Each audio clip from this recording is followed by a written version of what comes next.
Neil McEvoy, leader of Propel and councillor for Fairwater in Cardiff. I'd like to thank everyone out there last week who voted for Propel. Over 31,000 votes in our first election, just 8 weeks after setting up.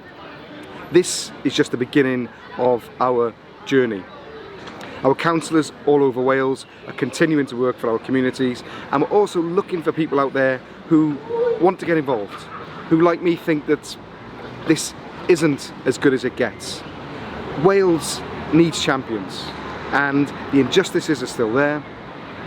We have the vested interest, and the whole reason we set up Propel was to fight for the little person, fight the injustices all over Wales. So if you're interested in getting involved in our journey, fighting the injustices, standing up for our communities and just making things better, then join Propel and also put your name forward for council, because we're looking for councillors, we're looking for champions in our communities to take Wales forward, and we want Propel to propel Wales forward.